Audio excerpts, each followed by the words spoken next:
The following program is intended for mature audiences.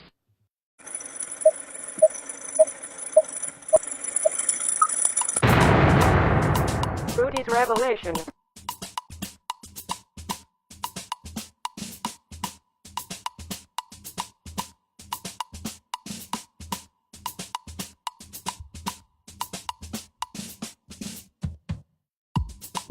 Hey everyone, welcome to today's episode. It is October 24th, Friday. Happy Friday.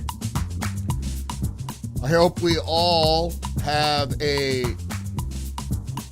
good weekend planned ahead. So, new polling has come over the news wire over the past couple of weeks, showing that the American people are starting to blame the Democrats for the government shutdown, and that Trump's approval ratings are holding steady. So we're going to get into that story as well. And also going to be talking about the fact that California issues commercial driver's license to illegal immigrants, and in most recent instance ended up in a deadly crash. So let's get into the headlines for today, October 24th. So we're going to start off with just the news. Polling, Trump is winning the Schumer shutdown. According to Scott Rasmussen, for 29 straight weeks, Trump has been within 2 points of the 50% mark. Sometimes at a low point, it slips down to 48, sometimes up to 52. Most of the time, it's right around 50, which means despite everything, Trump's support, his base, doesn't waver. And the people that don't like Trump, obviously, it is the same. They hate Trump no matter what. Due to Trump's strong support among the Republican Party, cultural appeal, and a polarized electorate, with only 48% of Americans blaming him primarily compared to 61% in the 2018-2019 shutdown. What are they talking about here? Well, in Trump's first term, he was blamed for the shutdown. Here, it doesn't appear to be that fact, because some of his supporters blamed him back in his first term. Now, it's obviously the Democrats, because if you know anything about history and the voting for CRs, even Chuck Schumer's vote, particularly of the voting for CRs, which he's done so in the past, Democrats have usually refused to shut down the government because it was always in the Republicans' favor to do so. That's why it was more of a Republican tactic to do that. Now, The Hill has an article from just a week ago. Poll finds more people are starting to blame Democrats for shutdown. In this article from Sarah Bortinsky from the 14th. Only 6 points separate the parties in this week, and that was last week. It was actually 10 days ago, 11 days ago. That week's poll, which shows 39% of surveyed Americans blame President Trump and the Republicans in Congress for the shutdown, while 33% blame the Democrats in Congress. Now, the one thing you have to understand about that is continually changing as we get closer. And don't forget that this story is The Hill.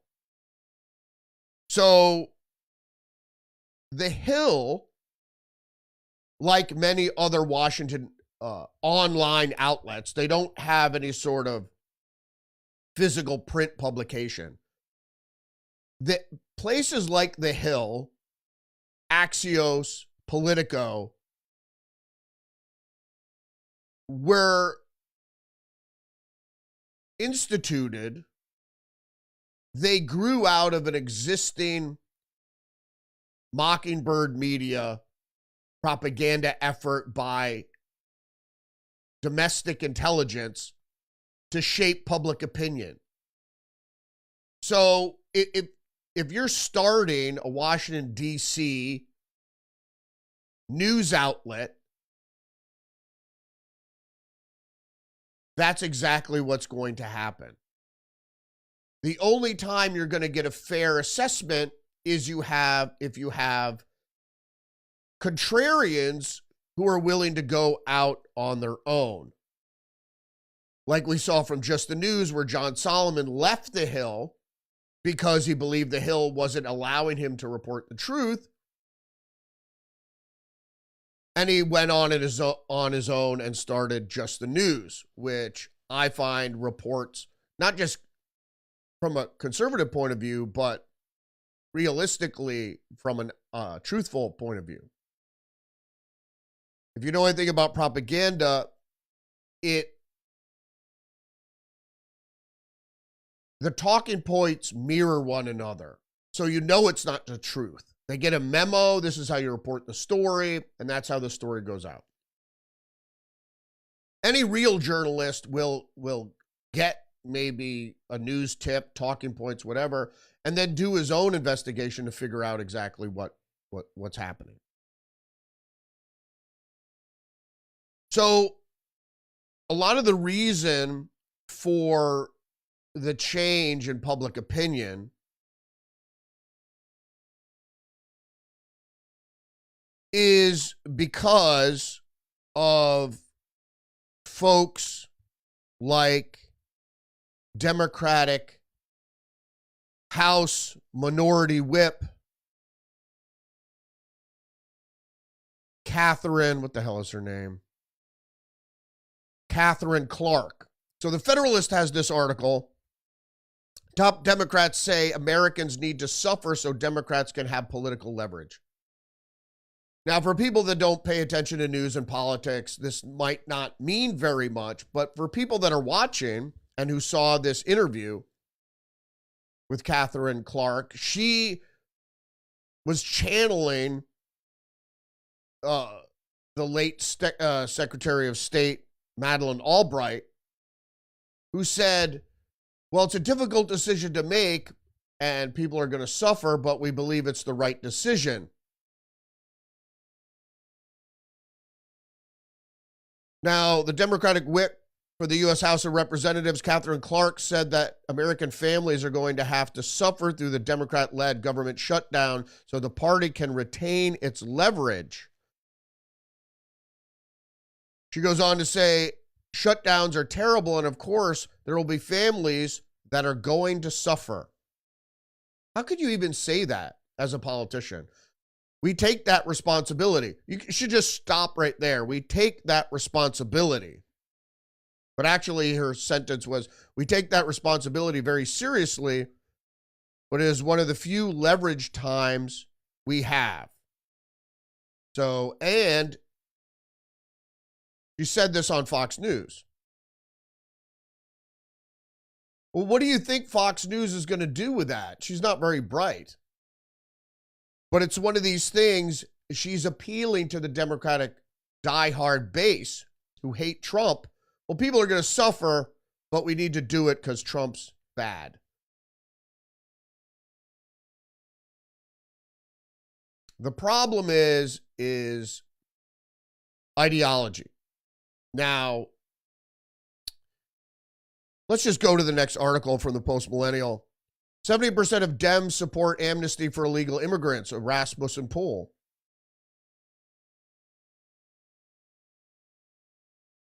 %40 of voters said that Trump's immigration policies have been too harsh. 32% said that they're just right, and 70% that they are not harsh enough. Now, the issue with this, obviously, the Democratic ideology is that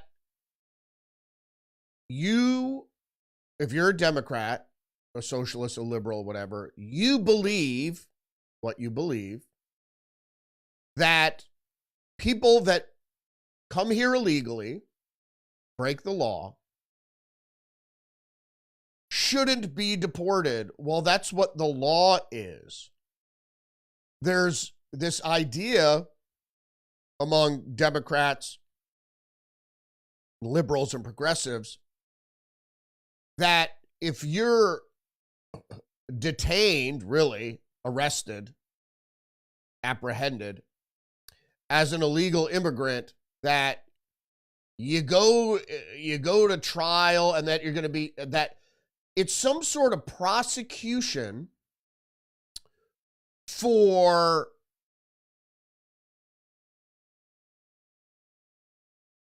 entering the country illegally.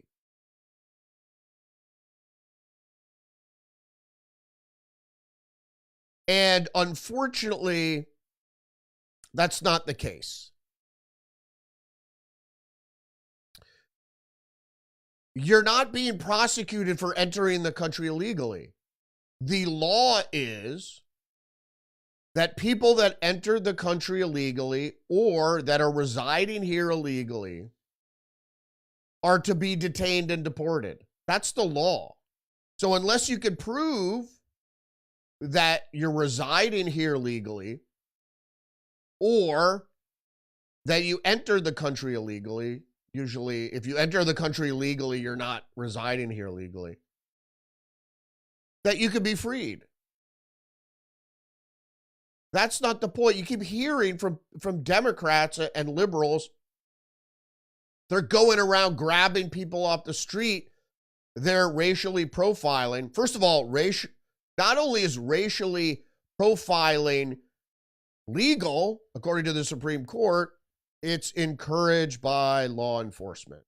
So racially profiling is not illegal.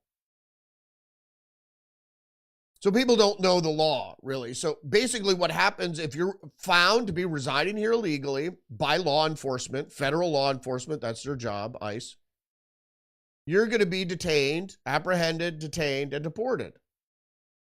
That's it. Now, obviously, there are Democratic lawyers and people that can sue to keep you. What would happen was they have an injunction on your deportation, and then they could try to figure out a way to keep you in the country. That could happen at great legal expense. That's what they did with Abrego Garcia. The law is, if you're residing here illegally, you're deported. That's why Democrats keep saying they want to have new immigration legislation. But the people don't want it. The people don't want A, open borders, and B, if you cross the border, you're good. Amnesty is a tricky subject. Obviously, I have supported some aspects of amnesty, but you can't do that unless you close the border. And I mean close the border. Not close the border like the present administration, the Trump administration is doing, has closed the border effectively to illegal immigration. Great. But without a wall, the next administration can just open the border again. And we're going to go through the same thing that we went through with Biden. Because if you grant amnesty, it's incentive for people to come here. Plain and simple. You can't do that. Of course, 70% of Democrats favor amnesty. They think not only should you be able to cross the border unimpeded, but once you do that, you're good. You're good to stay here forever. Nobody wants that. As I argue continually, it's specifically because it's an economic burden on the country, on a country that is, almost $38 trillion in debt. if you're, let's say you're a household and you're, let's say 30 grand in debt, you're not going to go and adopt more children or maybe take indigent people to live in your house and you supply food and shelter for them. Well, what's at the root of all this? Zero Hedge has this article. They've had a few articles like this. Multiculturalism is a globalist weapon, and you're not allowed to protect yourself. Every culture has an inherent drive to protect itself from competing cultures and ideologies. And I'm not talking about tribalism. I'm talking about over generations, centuries, and eons that cultures figure out a way to continue on. Best practices, let's say. And you don't want another culture to come in, maybe that isn't even as advanced, and say, well, we want to do it this way now. And your culture is like, oh, well, we figured out over thousands of years that this is a good way to do things. And other cultures say, no, we want to do it this way. And then run roughshod over your culture, because that's really the nature of prehistoric warfare was more cultural than it is today. It's more territorial.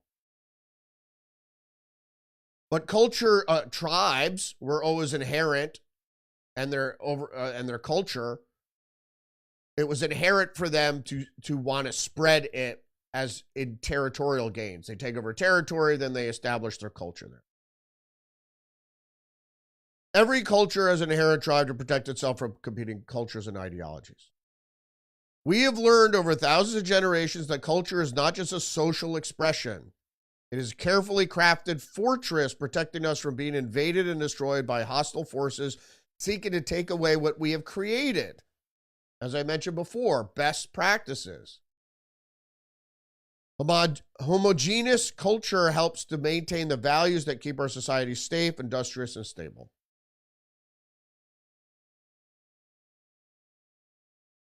Interestingly, the person that first created the coexist artwork, if you've ever seen these bumper stickers, a Polish man named Peter Młodzeniec,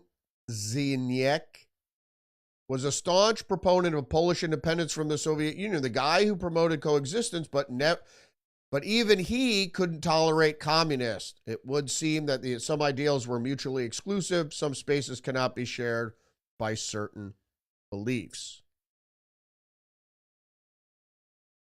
Of course, the woman who wrote the poem in 1883 called The New Colossus, you might have heard about it. It's been celebrated in song and so forth and so on. Emma Lazarus was a feminine socialist. Early socialists viewed workers as global class, a weapon that could be exploited to disrupt nation states and further the spread that would eventually become communism. Now, what you have to understand is the melting pot, and he's going to get into that in just a second, is forcing cultures together. It was purposely designed so they would compete. That's what they tried to do with Islam. They force it into Christian societies because they know there won't be an assimilation. And so the idea behind it is very simple. And this is an important point. So keep in mind that this time period was the beginning of the melting pot narrative in the U.S. and was widely supported by industrialists seeking cheap labor to fill their factories. The motives of the robber barons and the motives of the socialists coincided, and this is where we find the roots of our modern day society. Though they pretend to be at odds, the collusion between the ultra-rich elites and the political left has existed for well over a century. I would say even longer, easily 2.5 centuries. because, I mean, he wants to go back to Marx, and that's fair assessment. Don't forget that Marx was the son of a child of prominent lawyers, and his partner was the son, Frederick Engels was the son of an industrialist, a factory owner. And actually, Engels inherited the factory after his father's death. And he didn't say, okay, all the workers are going to get a share in the factory. He ran the factory until its sale. And what did he do with the sale? The monies from the sale of his factory, his father's factory, did he share it with all his workers? No. So we have to understand, and the story goes on to say, is that today far-left movements have completely merged with the institutions of the mega-rich. We can call this partnership globalism, and a key pillar of their agenda is still mass immigration on a scale that dwarfs anything that we saw in the late 1800s and early 1900s. They create another lower class, and if they're here illegally, it's even better because then they don't go to the police for anything. That's how the mafia got its hold for protectionism and all that. Protection money, extortion. But I've said this for years and years and years. Socialism, communism is the preferred pushback mechanism, political mechanism that the rich want you to have because they run it. So if you think you're fighting against corporations by being socialist, you're just joining the political ideology that the rich invented. Because when the merchant class took over the ruling power structure from the monarchies, they didn't want to have another revolution. So anytime people were rising up against the industrialists, they made sure it was in a far leftist revolutionary structure. Which again is, it goes even further, getting rid of religion and a lot of these other things. So where does that bring us? That brings us to the latest news story from PJ Media. Deadly illegal alien truck driver failed CDL test 10 times. Between March and May 2023, Harjinder Singh, an illegal alien from India, tested 10 times to try to obtain a CDL license to drive trucks in the state of Washington. He failed each and every single time. So what did he do? He went... Washington eventually did give Singh a CDL license anyway, but the state of California issued him one as well.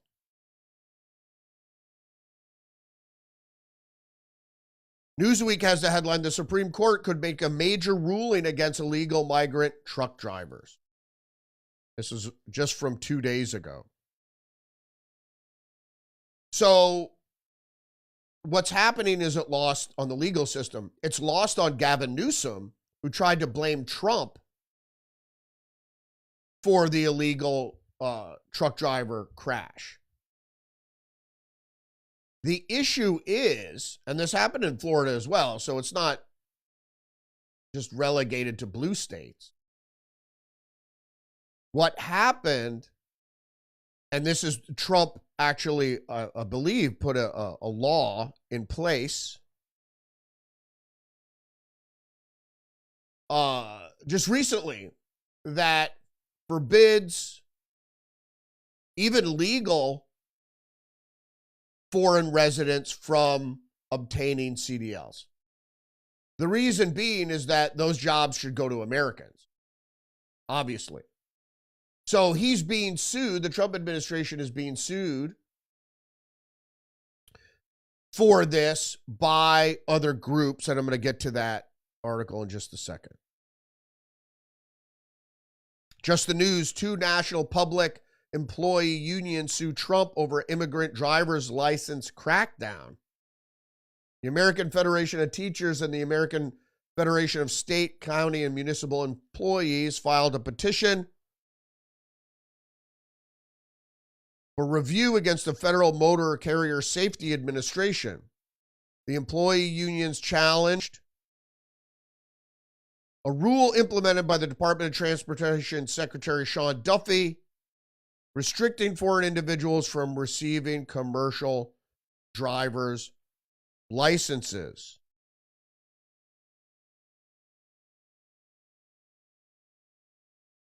For the specific reason I just said is that those jobs should be reserved for Americans, right? It's not because you have to learn how to do it. There's no people coming from India don't have specific knowledge about driving tractor trailers. They learn here, then they get their licenses. But the point is that those jobs should be reserved for Americans. Plain and simple. And when they're not, you see what happens. So it's a law enforcement issue, not just on illegal aliens, but also on foreign workers taking certain jobs that should be open to Americans. I mean, those jobs really aren't going to be around for much longer. Anyway, it's going to be robots. Maybe that's the idea. Maybe it's we're going to put these unqualified drivers behind the wheel. There'll be a bunch of deaths. Then we'll go just say, well, robots can drive. It'll be safer. Maybe. Next story up is from the Post-Millennial. Disgraced ex-Chicago Mayor Lori Lightfoot creates ICE accountability project to unmask, prosecute federal agents. She said the database would include identifying features such as height, weight, hair color, clothing details, and the cars they drive. This is borderlines on obstruction, and it really borderline. Why do you want to identify ICE agents? Now, the narrative is that these ICE agents are abusing the public somehow. There's been no evidence, absolutely no evidence of that. Sometimes when they round up illegal immigrants, some people that are here legally are rounded up with them. And once those people prove that they're residing in America legally, even if they're a foreign national, they can be set free. People that are here illegally are to be removed. That's the law. You want to change federal law? Good luck. The majority of the American public does not want people here illegally for a number of different reasons. Not just because they're all criminals. They're not.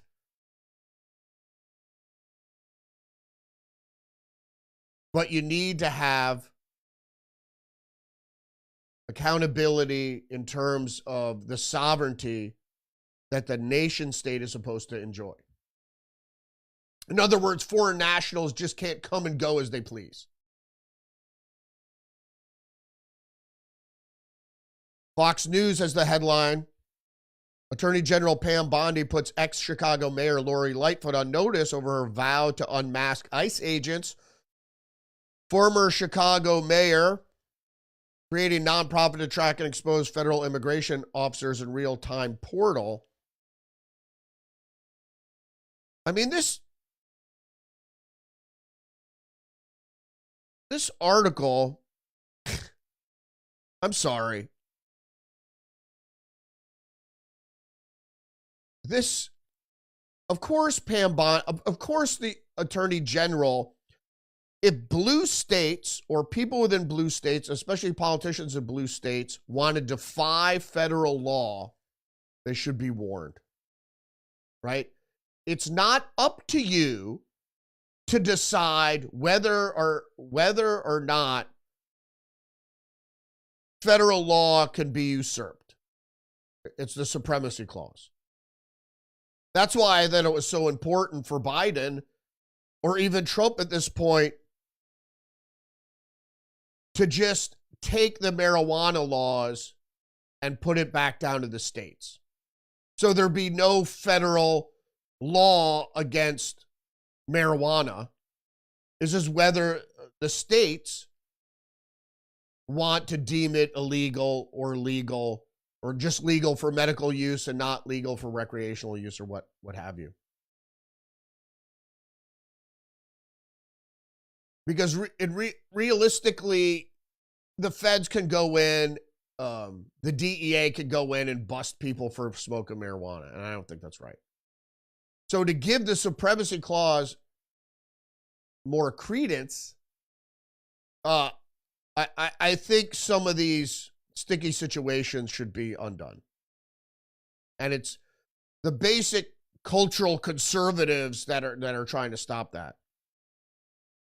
Not that I want people smoking marijuana on every street corner. I don't want that either. I'm just saying that it shouldn't be a federal law. It's not a drug, it's a plant. You know what I mean? It has this, it doesn't need special processing for you to be able to consume it. Like outlawing tomatoes. Just the news again, shocking example of the non-citizens on voter rolls boost push for a citizen check for elections. So right now in many states, you can check a box and say you're a citizen. And this was from Senator Eli Crane. Excuse me, Representative Crane. You can just check a box and say you're a citizen and that's it. What we're fighting for is we're actually fighting that you as a citizen have to prove that you're a citizen of the country if you're going to go to vote in our election. My issue on this, and always has been, is you don't have to prove you're a citizen every time you go to fucking vote. When you go to register, you have to prove you're a citizen. It makes the registration a little more complicated. So instead of just showing up with your driver's license,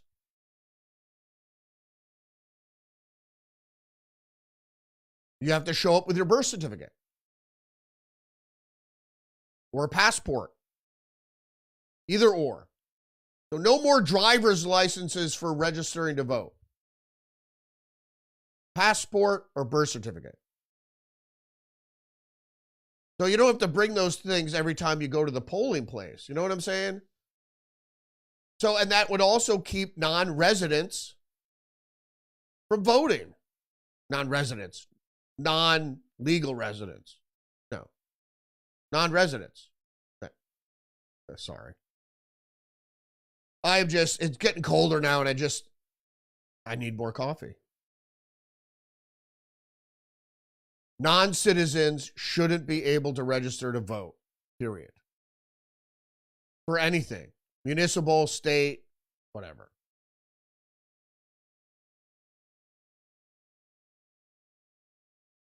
Postmillennial has the headline, FBI apprehends violent Portland Antifa militant accused of launching attacks on ICE facilities. Alistair McFarlane Sidener, 20 of Portland, faces up to 10 years in federal prison. Well, this is sort of great news for the simple fact is that, where's the text from the fuck? Oh, I'm telling you.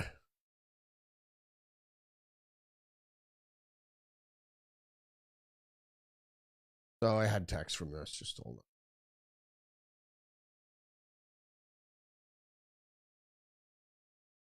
Here it is. Sidener.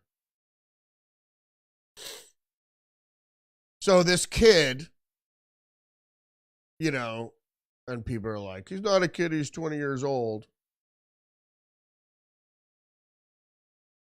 So Sidener has been charged with willfully injuring or committing any depredation against the property of the United States. According to court documents, the defendant was arraigned on October 17th in the U.S. District Court in Portland.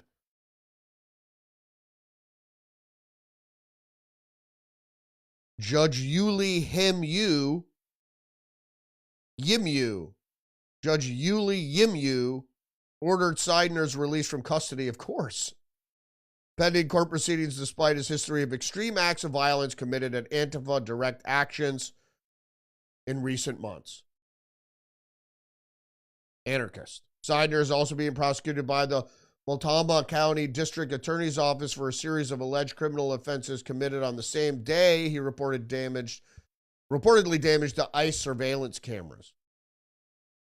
According to court documents, Seidner allegedly was involved in an Antifa-affiliated attack where militants attempted to burn down the ICE facility on June 12th. He has been charged with 2 counts of first-degree arson, 2 counts of reckless burning, and 3 counts of second-degree criminal mischief. Seidner pleaded not guilty to charges on July 7th. Court records show. Fucking ne'er-do-well, man. Get a fucking job. I mean, that's... The problem is like with identity. Like, I was a journalist for 30 years. I was never like, I'm a journalist. You know, that wasn't my identity. It's what I did for a living. I was proud of it.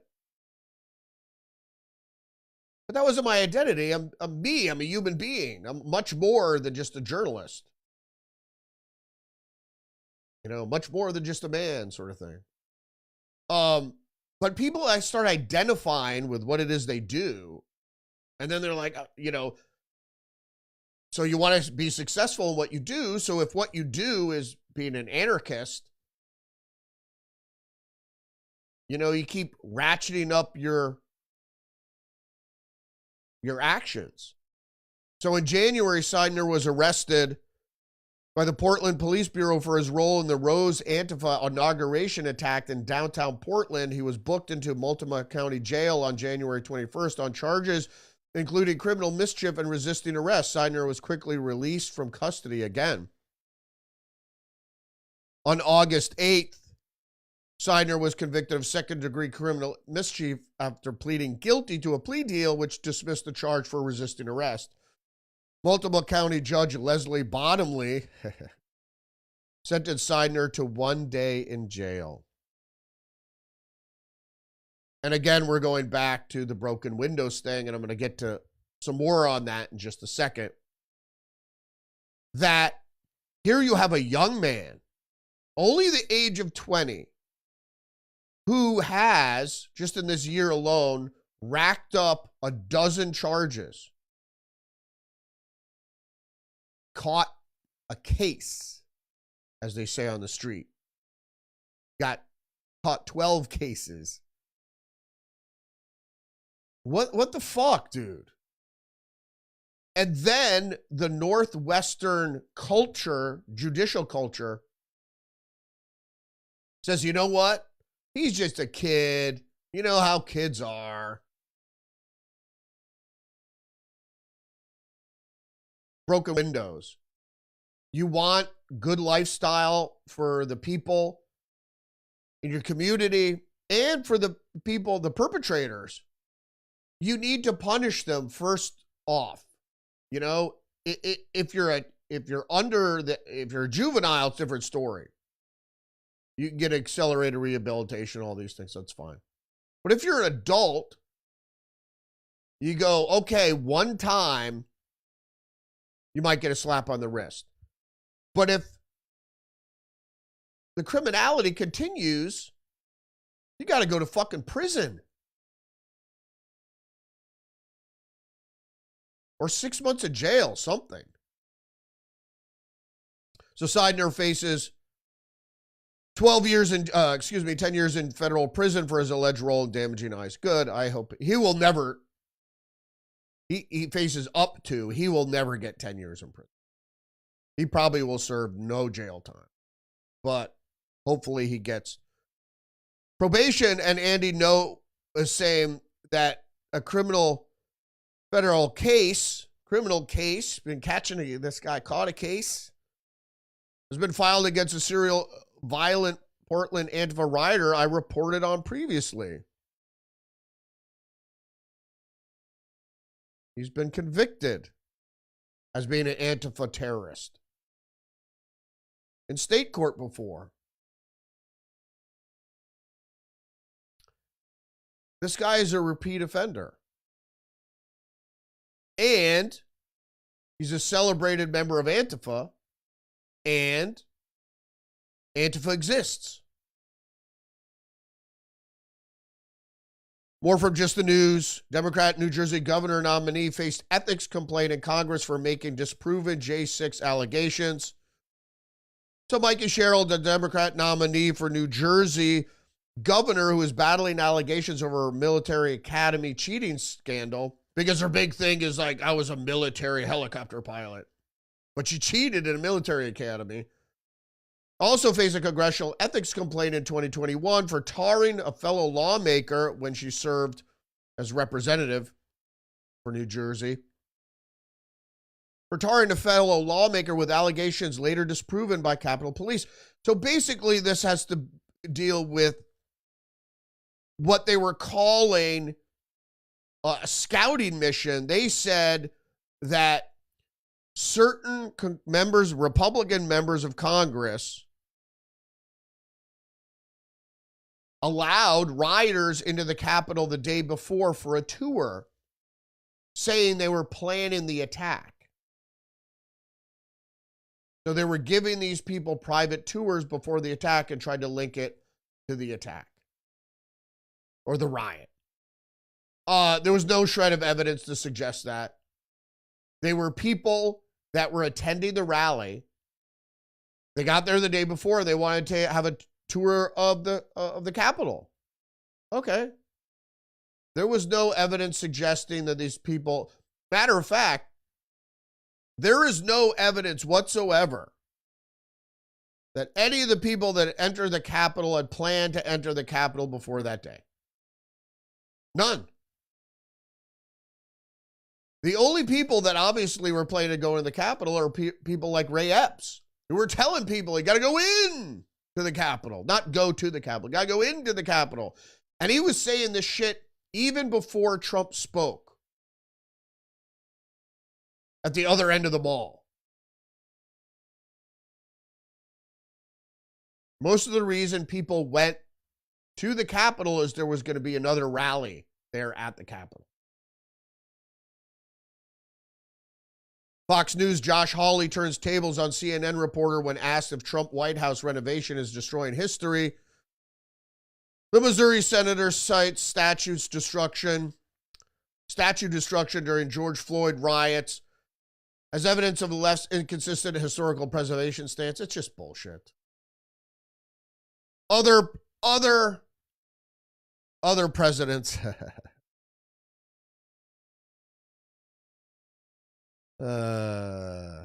Other presidents have done construction on the White House. I made this point yesterday that I hear all of a sudden from my liberal friends that they're very concerned about our history. Really? These are the same people who tore down every statue they can get their hands on in our last 4 years. Indeed.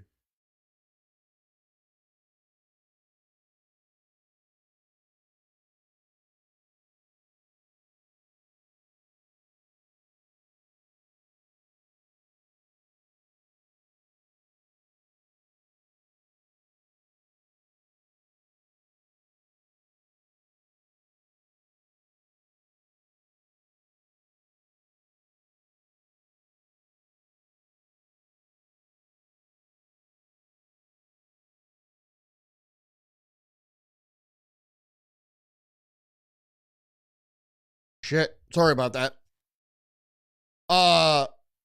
Moving on to the next article.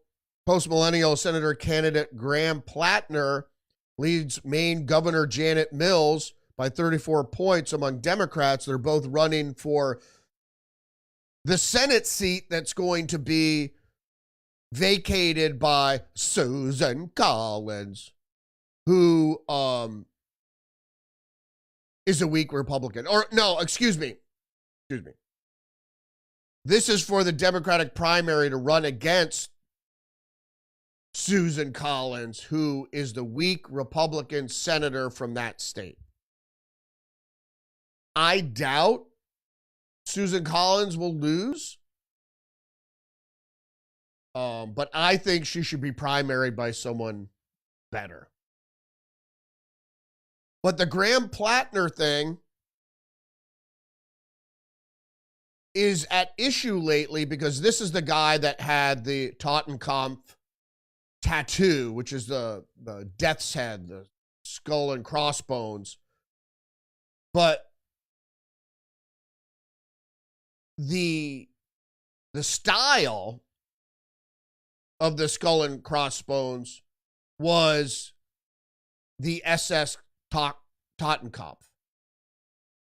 So I want to be clear here, and I'm going to make it clear, that the Totenkopf, first of all, is not a Nazi symbol. So it was adopted by the SS, but as the skull has been adopted by many military units around the world, including our own, the Punisher skull, if you don't remember. For centuries. So I want to show you the Totenkopf he had. Here's his tattoo, and then he had it changed. So of course it's listed as a neo-Nazi symbol. I don't know if it's a neo-Nazi symbol. It's the death's head. And militaries use that all the time because they want to project fear and that they're willing to kill and then desensitize to death and all that stuff. Everybody knows it was used by the Barbary pirates. So let's go to Wikipedia. Totenkopf, dead person's head, is a German compound word for the death's head. The word is often used to denote a figurative, graphic, or sculptural symbol common in Western culture, consisting of the representation of the human skull, usually frontal, with or without the mandible, and with other skeletal parts as well.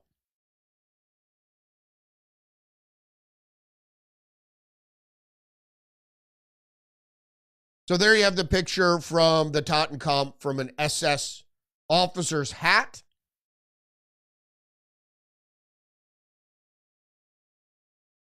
And then we're going to talk specifically about the German Empire era Totenkopf. The skull continued to be used by Prussian and Brunswick armed forces until 1918, and some of the stormtroopers that led the last German offensives on the Western Front in 1918 used skull badges. The Luftstreitkräfte fighter pilots George von Hintermann and Kurt Adolf Montenton are just two of the number of Central Power military pilots who used the Totenkopf on their personal aircraft insignia. Not just Nazis, and it's not just the SS. Totenkopf was used throughout Germany, throughout the interwar period, most prominently by the Freikorps. In 1933, it was used by the regimental staff in the 1st, 5th, and 11th Squadrons of the Reichswehr's 5th Cavalry Regiment as a continuation of the tradition of the Kaiserreich. Before Hitler. In the early days of the Nazi Party, Julius Schreck, the leader of the Schwabswacht, Hitler's private bodyguard unit, resurrected the use of the Totenkopf of the unit's insignia. The unit grew into the Schutzstaffel, which is the SS, which is the elite military Praetorian Guard, so to speak, which continues the Totenkopf insignia throughout history. Now, if you go down to the bottom here, the Schutzstaffel organization is responsible for administering the Nazi concentration camps and extermination camps for Nazi Germany, among similar duties. While the Totenkopf was a universal cap badge of the SSTV also wore this insignia on the right collar tab to distinguish itself from other SS formations. So, first of all, I don't trust Wikipedia, and this is the problem. So the SS didn't just run concentration camps. The SS were loyal to the Fuhrer, without a doubt. And they were run by Heinrich Himmler. They were battle groups of SS. Were the hardened, the best, the most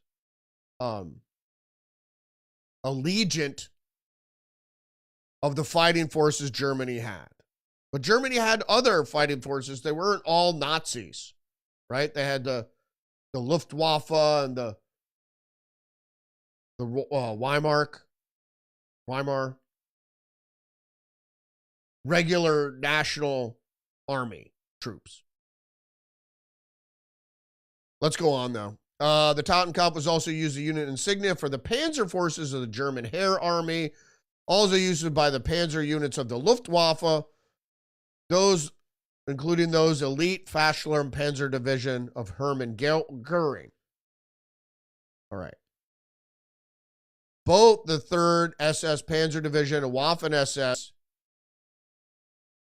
and the World War II era Luftwaffe 54th Bomber Wing Kampfscharwader 54 were given the unit name Totenkopf, and also strikingly similar looking graphic skull, crossbones insignia as the SS units of the same time. So non-SS units, but also SS units. The 3rd SS Panzer Division also had skull patches on their uniform collars instead of the SS Sigrun, which is the lightning bolts. And then I'm just going to show you the different insignias.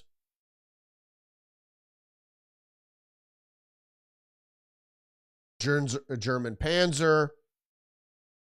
The one he had was similar to the second version, the SS Totenkopf, which was the SS. The one this Maine oyster farmer had. So let's just go back to that, I think, to make it clear. Neo-Nazi symbols.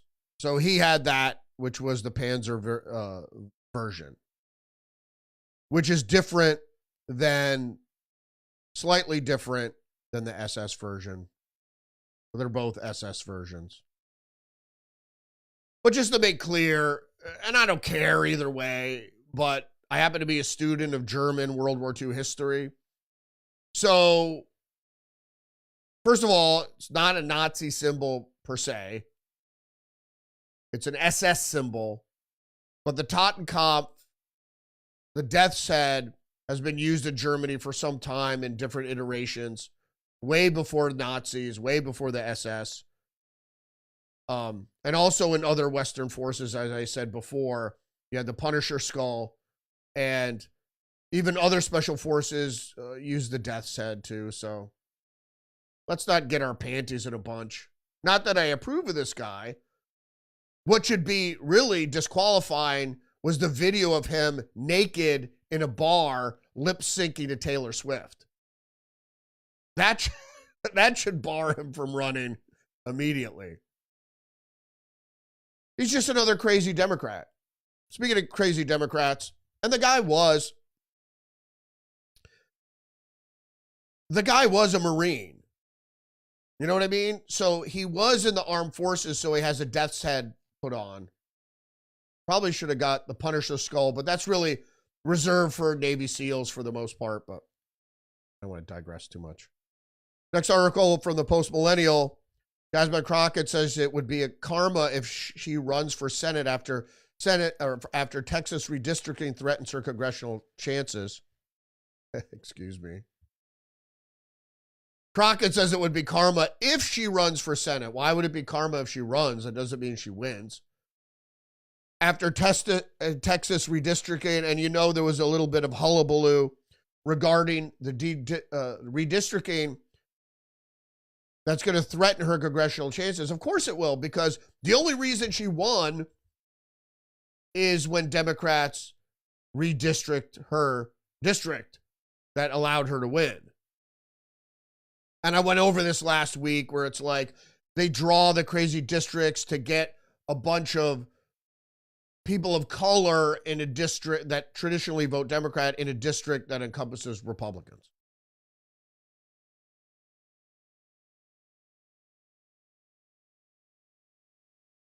If you want to take my seat,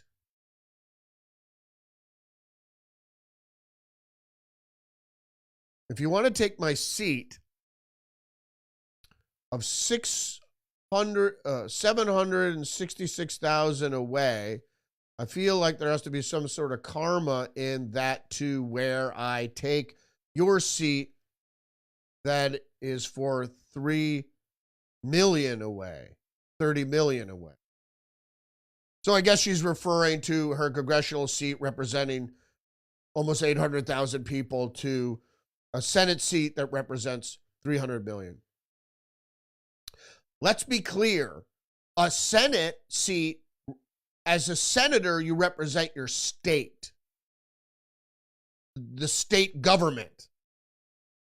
You're elected through direct democracy, right? But when you're a senator, you represent your state. Yes, the people in the state, but also the state government. People don't understand that. And the state government is run by Republicans. So if you're a senator, you'd be representing the Republicans that run the state. So she doesn't understand that either. You don't just represent your constituency as a senator, you represent the state government. That's originally what the senators were supposed to do. That's why they were originally not elected by the populace of the state. They were elected by the legislature of that state. Federalist. Comey's attorney in criminal leaking case is one of the guys Comey leaked FBI memos to. I reported on this previously, that Comey hired a lawyer, none other than one of the people he leaked to, private attorney Patrick Fitzgerald. And that's why they might very well eliminate or say it's a conflict of interest for Fitzgerald to represent Comey. Just the news, Grassley reveals former FBI Director Christopher Wray, Merrick Garland approved opening Arctic Frost. It's all corrupt. Senate Judiciary Chairman Chuck Grassley on Thursday released a document proving that former Attorney General Merrick Garland, Deputy Attorney General Lisa Monaco, and FBI Director Christopher Wray all approved opening the Arctic Frost investigation. And it was formed on the basis of former Special Counsel Jack Smith's false elector case, and other Biden administration investigations into President Donald Trump. It was a smear, for sure. Post-millennial. Biden area FEMA workers felt unsafe at Trump supporters' homes, tracked disaster survivors' political beliefs across the U.S., according to the DHS. Employees with FEMA systematically refused to visit the houses of survivors that displayed supportive signs and flags for Trump's 2024 campaign and other causes. It's the same narrative that the liberals believe, that MAGA people are racist. And so if you're working for FEMA and you happen to be black, you might not want to go to a Trump home because you might think that the people are racist, because that's what you've been told. It's really quite disturbing, to be honest with you.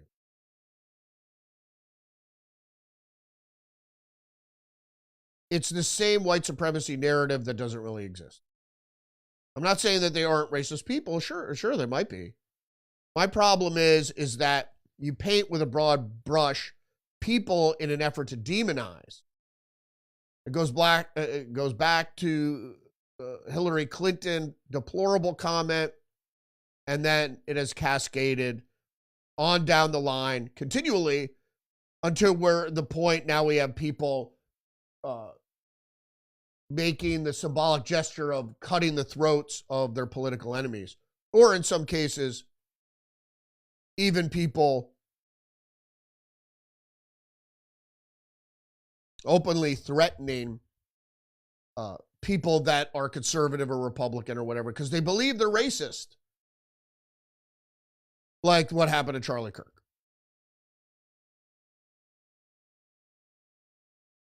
Another article from Just the News, California to invest $140 million in Planned Parenthood to compensate for loss of federal funds. I personally don't have a problem with this because I don't believe federal funds should fund abortion. Now, if you can't pay for your abortion, you probably could pay for the booze that you drank before you had unprotected sex to get pregnant. Whatever. I'm not one of the ones that say you shouldn't be able to have an abortion. However, you shouldn't get federal funds. If you live in a blue state, people could come to your state and get abortions, whatever.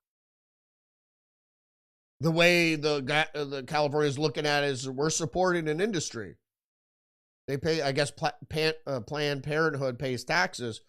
The only way abortion mills like Planned Parenthood get money is from governments. They don't make money from people coming and slapping money down on the barrel head and go, I want you to rip this fetus out of my womb. They don't make money that way. They make money from grants and donations and direct funding from governments. You really want to stop abortion, you just stop funding it. But I think there should be a safe and legal way to terminate a pregnancy. But now we have the pill, mifepristone. So do you even need medical abortions? And I think that was the whole thing behind getting rid of Roe versus Wade, was to be able to push the abortion pill, which is less stigma and easier. I mean, more people are having abortions now than ever before. Wake up, people. You're all worried, like people of color are worried about the black race and everything. It's per capita, you get the most abortions. So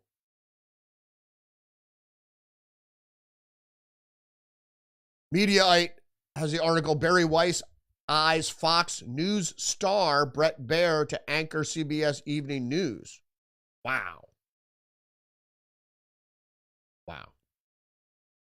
I don't like Bret Baier, so I watch Fox News. And I don't like him. I'm not saying he's a Democrat, but he doesn't like Trump, and it's obvious.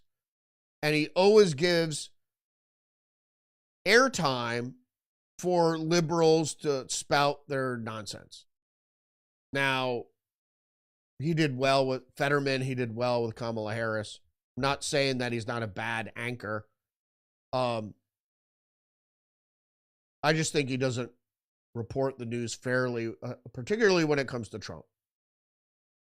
So I wouldn't be sorry to see him go to CBS. And I'm sure they'd pay him nicely.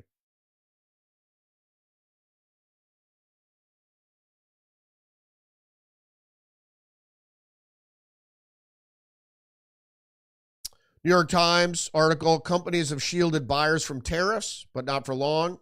Cars, toys, and tea are among products set to get more expensive as tariffs weigh on corporate profits. This is a lie, and I'll tell you it's a lie, because he says, the article goes on to say, the Treasury Department has been taking in about $30 billion a month.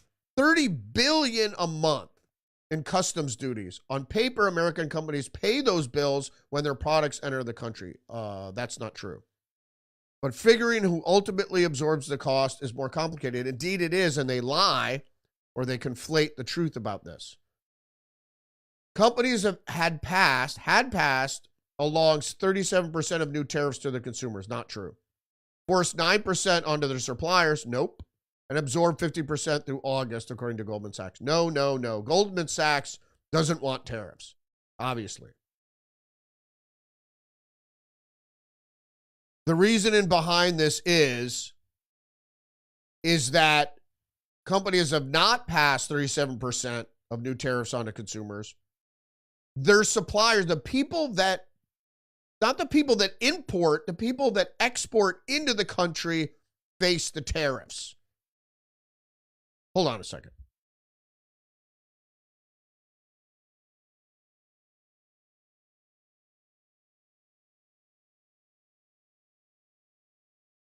That's not how tariffs work.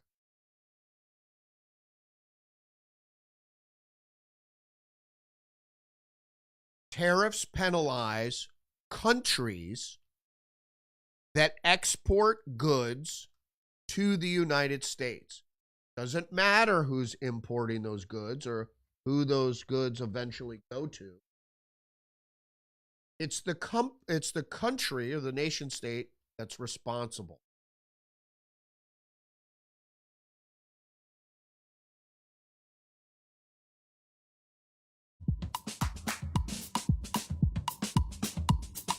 I think that always burns me up about tariffs is what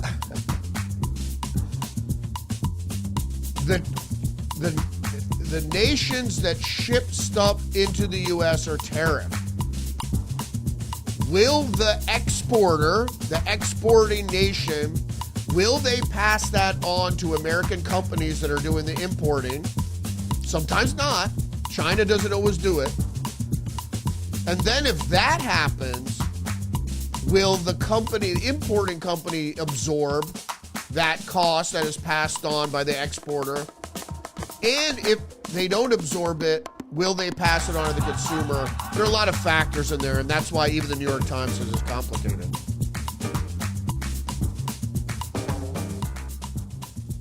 It is. It is complicated. And it's not, tariffs aren't inflationary, and tariffs don't always get passed on to the consumer. It's dependent. So, I like the tariffs, especially against China. We're at war with China. Make it perfectly clear. I wish Trump would just go ahead and ban TikTok, but people are just dumb. It's like go live in China for a year and see how you feel, because that's what they want for America. As I explained earlier in the broadcast, is that the ultra rich and the left are associated. You should read a book. It's not the greatest read, but it's a book called None Dare Call It Conspiracy. And it clearly outlines the rich, the elites' interest in spreading communism worldwide.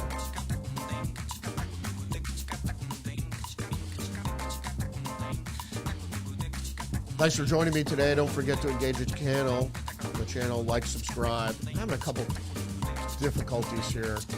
Tech difficulties. I'm trying to adjust this shit. But thanks for joining me today. Don't forget to engage the channel, like, subscribe, leave a comment, share the podcast. Most importantly, remember you're under attack psychologically and biologically. If you don't realize that you are, wake the fuck up. Everything that comes into your purview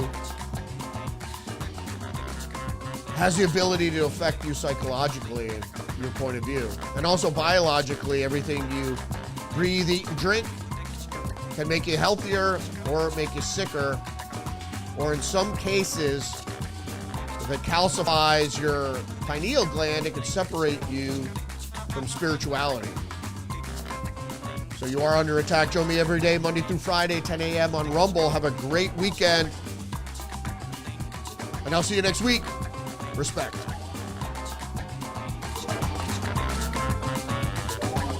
You can't handle the truth. This is a conspiracy.